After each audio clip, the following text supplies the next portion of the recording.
So the minus temperatures have arrived, but this doesn't mean we have to hang up our bikes and hibernate until the temperature rises. Oh no. No, it does not. We're going to give you some tips and tricks to make sure the weather doesn't hamper getting miles under your belt. And check out where we are. We are in Laax, Switzerland. Wow, and in the later in the video, the views are going to get a lot better, let me tell you that. Woo! Let's go!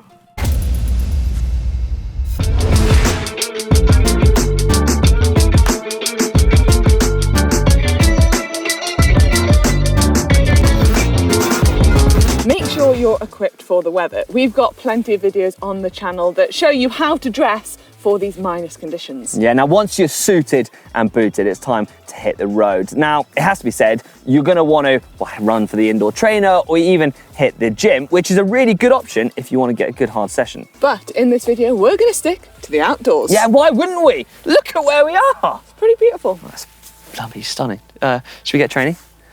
Let's go. The cold weather can really hamper your performance on the bike, and it can be quite hard on the lungs. Yeah, so make sure when you do head out to acclimatise to the weather before you do any efforts. Now, what I mean by that is go easy when you start out. It's not a race. Chill out. Let your body warm up, let your lungs warm up, and then get into the sessions. Woo! It's cold out here. Hey, yeah.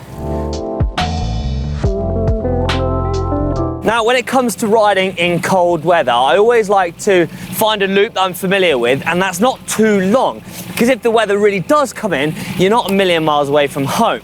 A drill I like to do to work on cadence is 1 minute on, 1 minute off. So basically you find a nice light gear, you rev it up to your max cadence that you can sustain for 1 minute, then you drop down to your normal cadence of around 94 minutes, and then repeat 6 times and 10 minutes in between. And do that as many times as you can in your ride, and the more you can do, the fitter you are. Yeah, now this is going to be working on your cardiovascular system, which is basically going to help you keep nice and warm. Woo. You ready for a rev out? Yeah. Let's go. 3, 2, 1.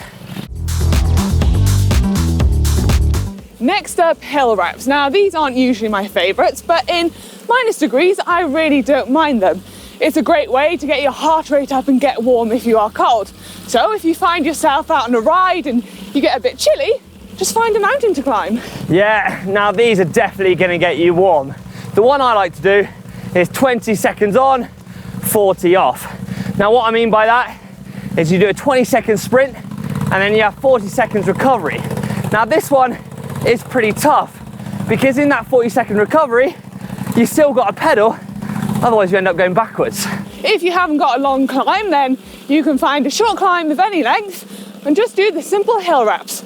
Time yourself from bottom to top each time and try and better your time. Yeah, one thing to remember though is if you are climbing the high mountains like we are in the Swiss Alps, to remember to bring a few layers with you. When you end up descending, you're gonna freeze, you're gonna get really cold, and you don't want to waste all that heat you build up in your hill reps. So Manon, it's time for a sprint. You ready? 20 seconds.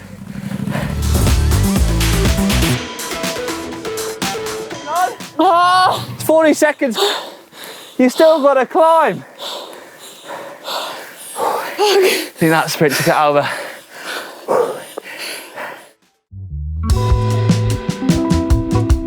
The winter is a great time to work on your weaknesses, no matter what they are. It could be, for example, riding out the saddle. So why not throw in some out the saddle drills?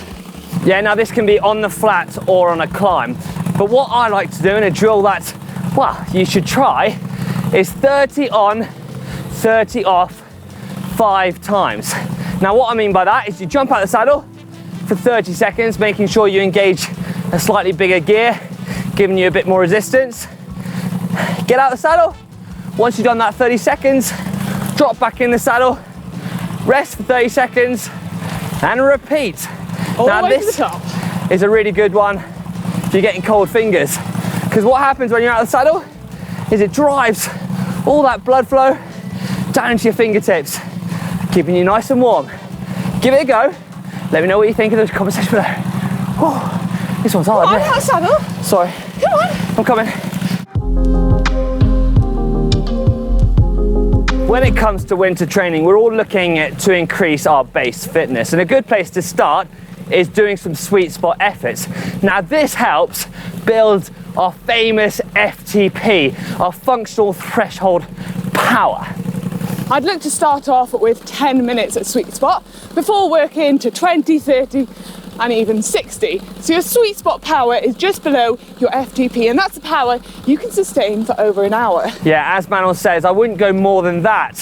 What I tend to do is maybe even start with 10 minutes on, 5 minutes recovery. Repeat this 3 times. Now, as you get fitter, you get more confident, you can build up the duration you're spending at that sweet spot effort. Maybe 15, 20, potentially even hour-long sweet spot efforts. Crucial thing is to keep that recovery time the same.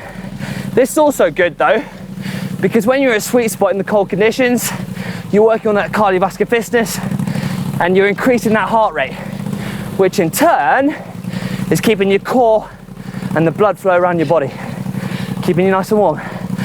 I'm feeling pretty warm now. Feel like we've got to do sweet spot just to get up this mountain.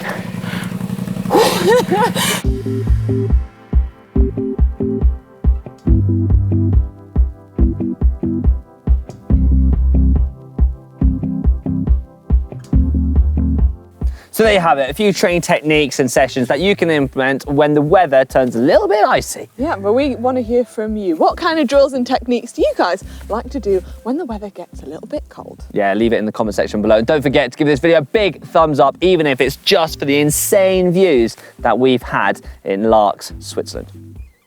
Would be great when you come around the corner, stand up with your bike at one point. Yeah. You don't really have to bridge because it looks tough.